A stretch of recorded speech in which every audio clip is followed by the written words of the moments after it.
আমরা কেন বড় হতে পারি না?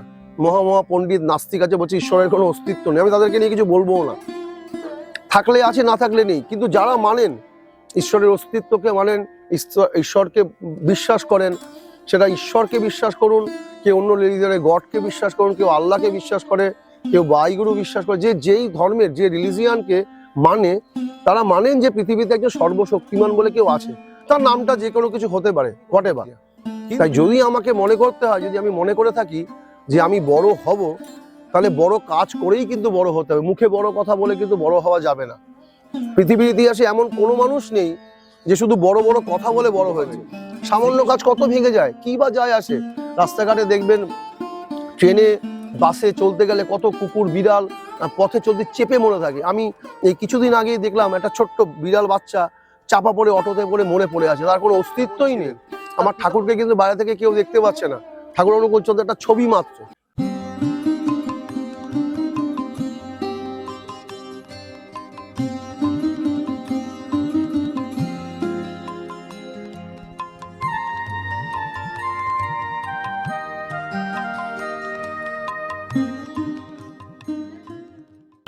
আমরা জীবনে কেউ কিছু না করেও অনেক সময় বিড়ম্বনায় পড়ি, আবার কেউ অনেক কিছু করেও বিড়ম্বনার কাজ করেও বিড়ম্বনা পাই না। যেমন ধরুন, দেখা যায় যে অনেকে অনেক ভালো কর্ম করছে, ভালোভাবে চলছে, জীবনে ইষ্টমাফিক চলার পরেও তার জীবনে লাঞ্ছনা, গঞ্জনা, দারিদ্রতা, বিভিন্ন রকম দুঃখ কষ্ট মানুষকে বিব্রত করে। আবার অনেকে আছেন যে হয়তো সেভাবে ইষ্টপথে চলছে না বা জীবনীয় বাঁচার পথে চলছেন না, তারপরে দেখবেন অনেকে সুখে আছে বা আনন্দে আছে। এর কারণ কি? আমি একটা এক্সাম্পল দিলে আপনারা বুঝতে পারবেন যে আমাদের কেন এই দুঃখ কষ্ট লাঞ্ছনা এগুলো আমাদের জীবনে আসে এবং আমাদেরকে বিড়ম্বনায় ফেলে। আমি অনেকদিন আগে দেখেছিলাম, তখন আমি জানতাম না যে কাজটির নাম বুলেট প্রুফ কাজ। তো বুলেট প্রুফ কাচের বৈশিষ্ট্য হচ্ছে, যারা আপনারা প্রত্যেকে জানেন যে বুলেট প্রুফ কাচের কাজ কি। বুলেট প্রুফ কাজ হচ্ছে এমনই একটি কাজ যাকে আপনি গুলি মারলেও সেটা চির ধরবে না বা ভাঙবে না বা ফাটবে না। বিভিন্ন সামরিক ক্ষেত্রে সেগুলো ব্যবহার হয়ে থাকে। বুলেট প্রুফ গাড়ি থাকে যেখানে গুলি মারলে, যেমন ধরুন আমাদের প্রাইম মিনিস্টার বা হোম মিনিস্টার, এদের গাড়িতে বুলেট প্রুফ কাজ থাকে, যেখানে গুলি মারলেও সেটা রিটার্ন করে, তার গাড়ি ভেঙে যায় না। কিন্তু নর্মাল যে কাজগুলো, যেগুলো আমাদের আয়না, ড্রেসিং টেবিলে ব্যবহার হয় বা আমাদের লুকিং গ্লাসের ক্ষেত্রে ব্যবহার হয়, সেটা অনেক সময় হালকা কোনো কিছু দিয়ে মারলেই ফট করে ভেঙে যায় বা ভেঙে পড়ে। এর কারণটা কি? বুলেট প্রুফ কাজটা কি করে এত হার্ডনেস হয়? বুলেট প্রুফ কাজ আর নর্মাল কাজের মধ্যে কিন্তু কোনো পার্থক্য নেই। পার্থক্যটা হচ্ছে তার হার্ডনেসটা এসে কি থেকে, প্রথমে কাজটিকে ঠান্ডা জলে ডোবানো হয়, তারপর আবার গরম, তারপর আবার ঠান্ডা, তারপর আবার গরম, এরকম ঠান্ডা গরম ঠান্ডা গরম ঠান্ডা গরম করতে করতে কাজটার মধ্যে হার্ডনেস চলে আসে। মানে কাজটা সহনশীলতার অবস্থায় যখন এসে যায়, তখন কাজটার মধ্যে প্রচন্ড হার্ডনেস এসে যায়, তখন সেই কাজটাকে আপনি আর ভাঙতে পারবেন না। ঠিক তদ্রূপ আমাদের জীবনেও পরমপিতা একবার লাঞ্ছনা, একবার গঞ্জনা, একবার অসম্মান, একবার সম্মান, একবার অবহেলিত, একবার মানুষের কাছে উপেক্ষিত, বিভিন্ন জিনিস আমাদের জীবনে এরকম ঘটতে থাকে। যেভাবে ঠান্ডা গরম ঠান্ডা গরম ঠান্ডা গরম করতে করতে নর্মাল কাজই বুলেট প্রুফ কাজ হয়ে যায়, ঠিক একইভাবে আমাদের জীবনেও মানুষকে পরমপিতা, পরমাত্মা, আপনি তাকে যেভাবেই ডাকুন না কেন, যে সুপ্রিম পাওয়ার বা ইউনিভার্স, আমাদেরকেও তদ্রূপ বিভিন্নভাবে লাঞ্ছনা, গঞ্জনা, অসম্মান এগুলো দিতে দিতে দিতে দিতে আমাদের মধ্যে একটা হার্ডনেস তৈরি করে। দেখবেন যারা ছোটবেলা থেকে লাঞ্ছনা, গঞ্জনা, বিভিন্ন রকম প্রহসন পেয়ে বড় হয়েছে, তারা জীবনের চট করে কোনো কিছুতে না ভেঙে পড়ে নিজের জীবনকে খারাপ পথে নেয় না। অনেকে আছে দেখবেন অল্প একটুখানি সারা জীবন ধরে কোনো কিছু ভালো পেয়েছে, ভালো পেতে পেতে পেতে পেতে এসে কিন্তু কোনো জায়গায় ব্রেক হয়ে গেছে, চরম একটা বিপর্যয় জীবনে নেমে আসলো, তখনই কেউ হয়তো আত্মহত্যা, কেউ হয়তো বাজে পথে চলে যাওয়া, কেউ নেশাগ্রস্ত হয়ে পড়া, কেউ আবার ইষ্টবিহীন হয়ে যাওয়া। ধরুন কেউ একজন ভগবানের পথে চলছে, কিন্তু দেখছে যে ভগবানের পথে চলতে চলতে তার জীবনে একটা বড় বিপর্যয় এসে গেল, তখন সে আর ভগবানকে ডাকতে চায় না, ভাবে দূর এতদিন ধরে ভগবানকে ডেকে আমার কি হলো। বরঞ্চ যে ছেলেটি মদ খাচ্ছে, গাঁজা খাচ্ছে, জুয়া খেলছে, বাটপেরি করছে, মানুষকে ঠকাচ্ছে, সে তো অনেক ভালো আছে, তাহলে এখন থাকা উচিত। কিন্তু জানবেন, যখনই আপনি ওই সামান্যরূপ ওই গরমের ছ্যাক দেওয়ার সঙ্গে সঙ্গে আপনি যখন এড়িয়ে পড়বেন, তখন কিন্তু আপনার ওই আর বুলেট প্রুফ কাজ হওয়া হবে না। জানবেন সে কিন্তু অর্ডিনারি কাজ, তাকে কিন্তু জগৎ মনে রাখে না। আমি ছোট্ট একটা এক্সাম্পল দিলে বুঝতে পারবেন, সে কিন্তু একজন সাধারণ মানুষই ছিলেন, কিন্তু আজকে আমরা তাকে মহৎ মহৎ মানুষ হিসেবে পরিচিত পাই। তার নাম হচ্ছে নেলসন ম্যান্ডেলা, যিনি সাউথ আফ্রিকার প্রেসিডেন্ট ছিলেন। তাকে 18 বছর জেলে রাখা হয়েছিল, তারও বেশি সময় ধরে জেলে রাখা হয়েছিল। তার জেলের যে জীবন ছিল, তিনি নিগ্রো জাতির জন্য লড়েছিলেন। তিনি যে জেলের মধ্যে ছিলেন, তাকে সূর্যের আলো সে পেত না। যেমন আমরা আজকে প্রকৃতির মাঝে বসে আমরা ভগবানের কথা বলার চেষ্টা করছি, তাকে একটা এমন কারাগারের মধ্যে রাখা হয়েছে যেখান থেকে তিনি একটা সূর্যের আলোও পেতেন না। দীর্ঘ অতগুলো বছর তাকে কাটাতে হয়েছিল, 18-19 বছরের মতো। সেখানে যখন তার জল পিপাসা পেত, তাকে যিনি জেলার ছিলেন, রক্ষণাবেক্ষণ করতেন, তাকে প্রস্রাব করে দিতেন, মুখের মধ্যে প্রস্রাব করে দিতেন। ধরুন জল পিপাসা পেয়েছে, তাকে প্রস্রাব করে দিতেন। পরবর্তীকালে যখন তিনি প্রেসিডেন্ট হন, তিনি যখন তার প্রেসিডেন্টের যে সিকিউরিটি ছিল, তাকে নিয়ে যখন খেতে যাচ্ছেন এক জায়গায়, কোনো জায়গায় ঘুরতে ঘুরতে তার একবার খুব খিদে পেয়েছে, তিনি বলছিলেন চলো আমরা কোনো জায়গাটা বসে লাঞ্চ করি। তো তিনি প্রেসিডেন্ট ছিলেন সাউথ আফ্রিকার, সেক্ষেত্রে ভেবেছিলেন হয়তো বড় কোনো রেস্টুরেন্ট বা বড় কোনো হোটেলে যাবেন। তার সিকিউরিটিরা সেরকম হোটেল দেখছিল, বললো না না না, আমি এত বড় হোটেলে খাবো না, তুমি কোনো অর্ডিনারি হোটেল দেখো। তো যাই হোক, সেই অর্ডিনারি হোটেলে যখন সে ঢুকবে, তো কিছুক্ষণ আগে তাকে একটা ভিক্ষুক এসে বলে আমাকে কিছু খেতে দেবেন। তো সিকিউরিটি যিনি ছিলেন নেলসন ম্যান্ডেলা, তারা তাকে সরিয়ে দেন, বলছেন এই এই সরো সরো, তুমি জানো কাকে বলছো? তো নেলসন ম্যান্ডেলা তাকে ডেকে বলেন তুমি দাঁড়া, ওয়েট করো, ওকে এরকম বলো না। তো তিনি কি করলেন, ঘরে ঢুকলেন, যেখানে তিনি খেতে বসবেন, তার দুজন সিকিউরিটি ছিল আর তিনি ছিলেন। মোট 3টে চেয়ার দেওয়া হয়েছিল। তো নেলসন ম্যান্ডেলা ওয়েটারকে ডেকে বললেন আরেকটা চেয়ার রাখার জন্য। তো আরেকটা চেয়ার আনলেন। তার সিকিউরিটি তাকে জিজ্ঞেস করছে নেলসন ম্যান্ডেলাকে, স্যার আমরা তো 3 জন আছি। প্রথমত সিকিউরিটি তার সাথে বসে খেতে চাইছিলেন না, কারণ একজন প্রেসিডেন্টের সামনে বসে তার সিকিউরিটি খাবে, এটাই তার কাছে অবাক কাণ্ড। তো নেলসন ম্যান্ডেলা তাদেরকে নিয়েই খেতে বসেছিলেন এবং তখন জিজ্ঞেস করলেন স্যার আমরা তো 3 জন আছি, আরেকটা চেয়ার কার জন্য? বললো যে ভিক্ষুকটা বাইরে দাঁড়িয়ে আছে, তাকে ডেকে নিয়ে এসো। অবাক হয়ে গেলেন যে একজন পথচলতি ভিক্ষুক, যিনি তার কাছে ভিক্ষা চাইছে, তাকে তো কিছু খাবার বলে দিলেই বাইরে খেয়ে নিতে পারতেন, তাকে চেয়ারে বসেই কেন খাওয়াবেন? তো তখন যখন থেকে চেয়ারে ডাকছেন, ওই ভিক্ষুকটা চেয়ারে এসে যখন বসছে, তখন তার হাত পা কাঁপছে। একজন প্রেসিডেন্টের সামনে বসে তিনি খাবেন কি করে? এবং যখন প্রেসিডেন্ট নিজেও জানেন যে সেই লোকটি কে, এবং ওই লোকটিও চিনতে পারলেন যে প্রেসিডেন্টটা কে, তো নেলসন ম্যান্ডেলা তাকে বলছে আপনি খান। সে খাচ্ছে এবং তার চোখ থেকে জল বেরাচ্ছে।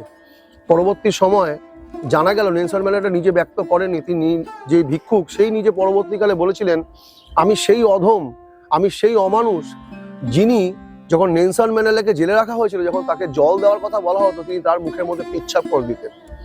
কিন্তু আপনি দেখে ভাবুন, যদি আমাদের সাথে কেউ কখনো খারাপ বিহেভ করে, অসম্মান করে, সবার জন্য, আমার জন্য প্রযোজ্য, আমি এর ঊর্ধ্বে নই, আমরা কেন বড় হতে পারি না? তিনি কেন অত বড় হয়েছেন? তিনি কিন্তু যিনি তাকে সব থেকে বেশি অসম্মান করেছেন। একটা মানুষের যখন জল তৃষ্ণা লাগে, আপনাকে বিসলেরি বা কিনলি ওয়াটার দিতে হবে না, অ্যাটলিস্ট এটা কলের জল তো আমরা মানুষকে দিই, তিনি তাকে সেটাও দেননি।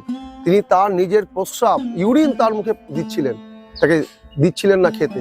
কিন্তু নেলসন ম্যান্ডেলা কিন্তু ওটাকে মনে রেখে তিনি কিন্তু তার সাথে এমন বিহেভ করতে পারতেন, এবং তিনি প্রেসিডেন্ট হওয়ার পর তাকে কিন্তু জেলে নিয়ে আসতে পারতেন, তাকে কিন্তু অ্যারেস্ট করাতে পারতেন, কিন্তু সেগুলো না করে সেই ভিক্ষুক রূপী মানুষটিকে তিনি তার পাশে বসে কিন্তু চেয়ারের মধ্যে বসে খাইয়েছিলেন। পরবর্তীকালে তাকে যখন জিজ্ঞেস করা হয়েছিল আপনি কেন এরকম করলেন, বলছে আমি কিন্তু কোনো একটা পরিবারের মানুষ নই, আমি প্রেসিডেন্ট, মানে আমি এদের সবার বাবা। সন্তান বাবার সাথে অনেক বাজে বিহেভ করতে পারে, কিন্তু পিতার কর্তব্য হচ্ছে প্রত্যেক সন্তানকে সমভাবে দেখে তার পরিচর্যা করা। নেলসন ম্যান্ডেলা কিন্তু সেই কাজটি করেছিলেন। তাই আজও নেলসন ম্যান্ডেলা কিন্তু সাউথ আফ্রিকা জাতির পিতা। যেমন আমাদের ন্যাশনাল ফাদার বলা হয় মহাত্মা গান্ধীকে। আমি মহাত্মা গান্ধী নিয়ে কোনো কথাবার্তা বলবো না, আমি তার সম্পর্কে কোনো মতবাদও প্রকাশ করবো না, কিন্তু আমি নেলসন ম্যান্ডেলার কথা বলবো, যার জীবনের মহত্ব এত ছিলেন। আমি ব্যক্তিগত স্তরে নেলসন ম্যান্ডেলাকে প্রচণ্ড শ্রদ্ধা করি। যে কোনো জায়গা যত আছেন যারা জাতির জনক হয়েছেন, আমার কাছে ওয়ান অফ দ্য বেস্ট জাতির জনক যদি বলা হয় নেলসন ম্যান্ডেলা। তিনি আমার দেশের হয়তো কেউ নন, সাউথ আফ্রিকা অন্য একটা দেশের, কিন্তু তিনি আমার কাছে খুব মহৎ ধারণ করে তার এই ক্যারেক্টারের দিক দিয়ে। আজকে থেকে ভাইবা দেখুন তিনি এত বড় হয়েছেন কারণ তার হৃদয়টা অনেক বড় ছিল। কিন্তু আমরা সামান্য সামান্য ছোট্ট ছোট্ট আমাদের জীবনে যখন অবস্ট্যাকেলস আসে, আমাদের জীবনে যখন দারিদ্রতা, যখন দুঃখ, আমাদের যখন লাঞ্ছনা বা নিপীড়ন হই, তখন কিন্তু আমরা ক্রোধে, হিংসায়, ক্ষোভে ফেটে পড়ে আমরা সেটাই করি যেটি আমার সাথে করা হয়েছিল। তার মানে এই যে অর্ডিনারি আর যে এক্সেপশনাল, তখন কিন্তু ডিফারেন্স কিছু থাকে না। এই কারণেই কিন্তু নেলসন ম্যান্ডেলা এক্সেপশনাল পার্সোনালিটি হয়েছিলেন, যে তার ব্যক্তিত্বপূর্ণ আচরণ দিয়ে তিনি দেখিয়ে দিয়েছিলেন তুমি কেন ওখানে আর আমি কেন এখানে। তাই আমাদের জীবনেও যত লাঞ্ছনা, দুঃখ, যন্ত্রণা আসে, সেগুলো জানবেন আমাদেরকে নেলসন ম্যান্ডেলা তৈরি করতে চায়। কিন্তু যারা নেলসন ম্যান্ডেলা হতে চায় না, তারাই কিন্তু ভিক্ষুকের মতো হয়ে যায়, অর্ডিনারি হয়ে যায়। তাই কাজ যেমন ঠান্ডা গরম করতে করতে সাধারণ কাজ যেমন বুলেট প্রুফ আকার ধারণ করে, আমাদের জীবনে লাঞ্ছনা, গঞ্জনা, দারিদ্রতা, সম্মান, অসম্মান, প্রতিহিংসা, এইগুলো আমাদের জীবনে কিন্তু থেকেই থাকে। আর আমরা এগুলোকে যদি ওভারকাম করতে পারবো ঠান্ডা গরমের মতো বলে, আমরাও কিন্তু বুলেট প্রুফ কাছের মতো শক্ত হয়ে উঠবো। তাই আমি হয়তো একটা এরকম ভুরি আরও অনেক উদাহরণ আছে, আমি কোনো উদাহরণে আর যেতে চাই না। তাই জানবে জীবনে যাই আসছে, জানবে সেগুলো আমাকে কিন্তু শিক্ষা দিতে আসছে, আমাকে স্পোর্টিংলি অনেক বড় পাওয়ারফুল করতে আসছে। দেখুন, যদি আপনি বিলিভ করেন, যদি আপনি মানেন ঈশ্বর বলে কিছু এক্সিস্ট করে, যদি মানেন, যিনি মানেন না ঈশ্বরের কোনো অস্তিত্ব আছে, তাদের সম্পর্কে এই কথাগুলো নয়। অনেক নাস্তিকবাদী লোকেদেরও আপনারা ভিডিও দেখেন, মহা পণ্ডিত নাস্তিক আছে, বলছে ঈশ্বরের কোনো অস্তিত্ব নেই। আমি তাদেরকে নিয়ে কিছু বলবো না, থাকলে আছে, না থাকলে নেই। কিন্তু যারা মানেন ঈশ্বরের অস্তিত্বকে, মানেন ঈশ্বরকে বিশ্বাস করেন, সেটা ঈশ্বরকে বিশ্বাস করুন, কেউ অন্য রিলিজিয়নের গডকে বিশ্বাস করুন, কেউ আল্লাহকে বিশ্বাস করে, কেউ বাইগুরু বিশ্বাস করে, যে যেই ধর্মের যে রিলিজিয়ানকে মানে, তারা মানেন যে পৃথিবীতে একজন সর্বশক্তিমান বলে কেউ আছে। তার নামটা যে কোনো কিছু হতে পারে, হোয়াটএভার। কিন্তু তার মানে সর্বশক্তিমান বলে যদি কেউ থেকে থাকে, তার মানে তিনি সবকিছু দেখতে পান, সবকিছু বোঝেন। তাহলে আজকে যে আমার জীবনে তিনি এটা এসছে, আমার যে এরকম ধরো লাঞ্ছনা এসছে, তার মানে তিনি জেনেই দিচ্ছেন, জেনেই হচ্ছে। তাহলে এর পিছনে নিশ্চয়ই আমার কোনো মঙ্গল আছে। কারণ আমরা বলি ভগবান যা করে মঙ্গলের জন্য করে। তো ভগবান যদি মঙ্গলের জন্য করে থাকেন, তাহলে আজকে আমাকে যে নিপীড়ন অবস্থায় আমি এসছি, তার মানে এটার পিছনে কোনো মঙ্গল আছে। সেই মঙ্গলটা কি? সেই মঙ্গলটা কিন্তু নেলসন ম্যান্ডেলা বুঝতে পেরেছিলেন। এরকম অনেকেই বুঝতে পেরেছিলেন। আমি একটা চটজলদি উদাহরণের ক্ষেত্রে নেলসন ম্যান্ডেলার কথা বললাম। অনেকে হয়তো অনেক পৌরাণিক মানুষের কথা মনে রাখতে পারবেন না, তাই আমি বললাম না। কিন্তু নেলসন ম্যান্ডেলাকে সবাই চেনে, আপামর পৃথিবী চেনে। তো নেলসন ম্যান্ডেলার জীবনে কিন্তু এই ঘটনাগুলো ঘটেছিল। তাই আপনারা আমরা যারা বড় হতে চাইছি, কারণ আমরা তো প্রত্যেকে চাই আমরা বড় হই। বড় হওয়া তো শুধু টাকা পয়সা দিয়ে হয় না, শুধু রিচকে তো বড় বলে না। হ্যাঁ, বর্তমান যুগে এটা হয়তো অবশ্যই, যার টাকা আছে তার কাছে অনেক মানুষের কাছে হয়তো সমাদৃত সে, কিন্তু এটা তো মানতেই হবে শুধুমাত্র টাকা তো মানুষকে ভালো রাখতে পারে না, শুধু টাকা শুধু বড় মানুষ করতে পারে না। তাহলে তো এরকম টাকা পৃথিবীতে অনিল আম্বানিরও ছিল। অনিল আম্বানি কি অনেক বড় মানুষ হয়ে গেলেন? না, বড় মানুষ হয় তার বড়ত্ব দিয়ে, তার ভাব দিয়ে, তার বিকাশ দিয়ে। তাই নেলসন ম্যান্ডেলা সেইগুলো ঘটিয়েছিলেন। তাই আমরা চাইবো যে আমাদের জীবনটা, আমি জানি না নেলসন ম্যান্ডেলা ঠাকুরকে ধরেছিলেন কিনা, আমরা ঠাকুরকে যারা ধরেছি, আর ঠাকুরের জীবনেও কিন্তু এরকম অনেক ঘটনা ঘটে গেছে। আপনি যদি জানেন যে ঠাকুরের যিনি দাদা ছিলেন, তার নাম ছিল খেপুদা। তো খেপুদা ঠাকুরের নামে কেস করেছিলেন। মানে ঠাকুরের নিজের আপন মায়ের পেটের ভাই তার নামে কোর্ট কেস করেছিল, এবং কোর্ট কেস করতে করতে তার টাকা ছিল না, সর্বশান্ত হয়ে গেছিলেন, টাকা ছিল না। ঠাকুর নিজে টাকা দিয়েছিলেন, খেপুদাকে টাকা দিয়ে বলছেন, খেপু তোর তো টাকা নেই এখন, তুই আপাতত এই টাকা নিয়ে চালা। মানে একটা কথা ভাবুন, ধরুন আপনি আমার নামে কেস করছেন, আপনার টাকা শেষ, আমি তো আনন্দ পাবো, আরে বাবা দেখেছিস আমার নামে কেস করতে করতে তোর কি আজকে অবস্থা হলো, আমরা তো আনন্দ পাবো। মানে মনকে, আরে দেখেছো ভগবানের কি, দেখ আমার পিছনে লেগেছিলি, তোর কিন্তু সব শেষ হয়ে গেছে। আমাদের মধ্যে অহংকার, গর্ববোধ হয়। ঠাকুর কিন্তু তা করেননি। ঠাকুর কিন্তু তাকে আবার টাকা দিয়ে হেল্প করেছে, তার নামে সে কেসটা লড়ে। এই হচ্ছে ঠাকুর। কিন্তু সেই ঠাকুরের অনুগামী হয়ে আমি বা আমরা, আমাদের মতো যারা আছি, যারা আমরা ঠাকুর অনুকূল চন্দ্রের দীক্ষিত বলে নিজেকে খুব গর্ববোধ মনে করি, আমার মনে এর জন্য মাথা নত করা উচিত আমাদের। এই কারণেই, মোটেই গর্ববোধের কারণ আমরা নই। এমন কোনো কাজ করতে পারিনি এখনো দাঁড়িয়ে, আমি তো আমার চোখে তো দেখা পড়ে এরকম কোনো মানুষ, গুরু ভাই আছে, যাকে ধরুন কেউ বাঁশ দিচ্ছে আর সে বাঁশটাকে স্পোর্টিংলি নিয়ে বলছে না না না না না না তুমি এটা করো, তাকে সহযোগিতা করছে, একদমই কর দেখি না। তাই যদি আমাকে মনে করতে হয়, যদি আমি মনে করে থাকি যে আমি বড় হব, তাহলে বড় কাজ করেই কিন্তু বড় হতে হবে। মুখে বড় কথা বলে কিন্তু বড় হওয়া যাবে না। পৃথিবীর ইতিহাসে এমন কোনো মানুষ নেই যে শুধু বড় বড় কথা বলে বড় হয়েছে। শ্রীকৃষ্ণ কুরুক্ষেত্র যুদ্ধে দাঁড়িয়ে গীতা অমৃতবাণী প্রদান করেছিলেন, সেটা শুধু কথার কথা নয়, কিন্তু নিজে প্র্যাকটিক্যালি দাঁড়িয়ে থেকে কিন্তু সে দেখিয়েছিলেন যে আমি শুধু বলছি না, আমি কিন্তু করছি। তার কাজগুলো কিন্তু ছিল। তাই আমরা যারাই জীবনে যখনই কোনো দুঃখ, যন্ত্রণা, অপমানিত হব বা যাই কিছু পাবো, সেখান থেকে কিন্তু শিক্ষা নেব এর পিছনে ভগবানের কিন্তু কোনো মঙ্গল ইচ্ছা আছে এবং আমাকে তিনি বুলেট প্রুফ কাজ করছে। আর যদি মনে করেন যে আমি বুলেট প্রুফ কাজ হতে চাই না, অর্ডিনারি কাজ, তাহলে অর্ডিনারি কাজের কিন্তু আর যাই হোক অত ডিমান্ড থাকা উচিত নয়। আপনি সামান্য একটা ড্রেসিং টেবিলের কাজ, অত আবার বারবার অন্তর কি আছে, লাগলে ভাঙতেই পারে। আপনি সামান্য একটা চুল আঁচড়ানোর একটা আয়না, যেগুলো সেলুনে থাকে, দেখবেন ছোট ছোট সেলুন আছে, একটা বড় বড় আয়না থাকে, লাগতে গিয়ে ভাঙতেই পারে।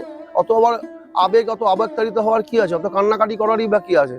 যদি কোনোদিন দেখেন বুলেট প্রুফ কাজটাকে কেউ ভেঙে ফেলছে, তবেই না আবেগ হবে, তবেই না দাঁড়িয়ে দুঃখ আসবে, তবেই না কষ্ট হবে। সামান্য কাজ কত ভেঙে যায়, কি বা যায় আসে। রাস্তাঘাটে দেখবেন, ট্রেনে বাসে চলতে গেলে কত কুকুর বিড়াল পথে চলতে চেপে মরে থাকে। আমি এই কিছুদিন আগেই দেখলাম একটা ছোট্ট বিড়াল বাচ্চা চাপা পড়ে অটোতে পড়ে মরে পড়ে আছে, তার কোনো অস্তিত্বই নেই। তার পিতামাতাও জানে না তার ছেলে কোথায় মরে পড়ে রয়েছে, তাকে কেউ পাত্তাই দিচ্ছে না। হয়তো যখন মিউনিসিপালিটির কিছু ভ্যান ট্যান আসে, তুলে নিয়ে লাওয়ারিস দাসের মতো ফেলে দেয়। এর কোনো অস্তিত্ব নেই। তার অস্তিত্ব আছে যাকে মানুষ মনে রাখে। কাকে মনে রাখে? যে এরকম মনে রাখার মতো কাজ করে। তাই আমি যদি মনে রাখার মতো কাজ করতে পারি, তবেই কিন্তু আমি বুলেট প্রুফ কাচের মতো ঐতিহ্যবাহী হয়ে থাকবো। আর তার জন্য কিন্তু আমাকে স্পোর্টিংলি দুঃখ, লাঞ্ছনা, গঞ্জনা, দারিদ্রতা, অসম্মান, এগুলোকে জীবনে গ্রহণ করতেই হবে। আর এইগুলো করে আমি নিজের জীবনকে ইষ্টপথে রাখতে পারি এবং আমাকে সুদৃঢ়ভাবে ইষ্টপথে চলতে পারি, তবেই গিয়ে আমি কালকে বলতে পারবো পরের দিন যে আমি সৎসঙ্গী, আমি ঠাকুরের মানুষ, আমি ঠাকুরের হওয়ার চেষ্টা করছি, আর তোমরাও ঠাকুরের হওয়ার চেষ্টা করো। তা না করে অর্ডিনারি কাজ হয়ে কিন্তু ঠাকুরের কথা বলা যাবে না। আমাকে এক্সেপশনাল হতেই হবে। আর সামগ্রিক মানুষের মতো চলতে ফেলতে চাইলেও আমাকে এক্সেপশনাল কাজ করেই কিন্তু এক্সেপশনাল হতে হবে। তা আমি আসুন, আমি নিজেও জানি, চেষ্টা করি প্রত্যেকের কাছে উদ্দেশ্যে আমার এইটাই বার্তা, প্রত্যেকের উদ্দেশ্যে এই বার্তা যে আমরা প্রত্যেকেই জানি একজন বুলেট প্রুফ কাজ হতে পারি। আমরা জানি বলতে পারি যে না, আমরা আমাদের জীবন দিয়ে প্রোটেক্ট করতে পারছি আমার ইষ্টকে। কারণ আমার এই খোলসের মধ্যেই তো পরমাত্মা বাস করছে, শরীরের ভিতরেই। তো এই পরমাত্মাকে তো আমাকে অ্যাটিটিউড দিয়ে, আমার জীবন চলনা দিয়ে দেখাতে হবে তিনি কেমন ছিলেন। আমার ঠাকুরকে কিন্তু বাইরে থেকে কেউ দেখতে পাচ্ছে না। ঠাকুর অনুকূল চন্দ্র একটা ছবি মাত্র। বাইরে যে আপামর যে কোনো জায়গায় যাবেন, অল ওভার ইন্ডিয়া বা ইন্ডিয়ার বাইরে, ঠাকুরের একটা ছবি রেখে সেখানে সৎসঙ্গ বা নাম কীর্তন করা হয়। ওটা কিন্তু একটা অনুকূল ঠাকুরের একটা ছবি মাত্র। বা আপনারা যারা যে ইষ্টের দীক্ষিত, বা কেউ রামকৃষ্ণদেবের বা কেউ রাম ঠাকুরের, যারা যেই ভগবানেরই দীক্ষিত হন না কেন, ওটা একটা বাহ্যিক ছবি। আসল কিন্তু ইষ্ট আপনার ভিতরেই আছেন। আর তাকে যদি প্রকট করতে হয়, তাহলে কিন্তু আপনার অ্যাটিটিউড দিয়েই করতে হবে। আপনার কর্ম এবং আপনার আচরণ, আপনার জীবন দর্শন দিয়ে কিন্তু পরিচিত দিতে হবে যে না, এই মানুষটি যেরকম, তার ঠাকুর তাহলে কেমন। তাই আমরা আসুন প্রত্যেককে আমার ইষ্টকে আমাদের জীবনে গ্রহণ করে, আমাদের অন্তরস্থলে রেখে আমরা যেন এমনভাবে চলতে পারি যাতে মানুষ বলে যে না, এ কিন্তু সাধারণ মানুষ নয়, এ কিন্তু সাধারণ কাজের মতো নয়, এ কিন্তু এক্সেপশনাল কাজ, বুলেট প্রুফ কাজ, আমরা অর্ডিনারি কাজ নই। তাই আমরা প্রত্যেকে বুলেট প্রুফ কাজ হয়ে উঠি। আপনারাও হয়ে উঠুন। আপনারা আমার জন্য প্রার্থনা করুন, আর আমিও আপনাদের প্রত্যেকের জন্য প্রার্থনা করি পরমপিতার কাছে, আপনারা প্রত্যেকে বুলেট প্রুফ কাজ হয়ে উঠুন। সবাই ভালো থাকুন। জয় গুরু। বন্দে পুরুষোত্তম।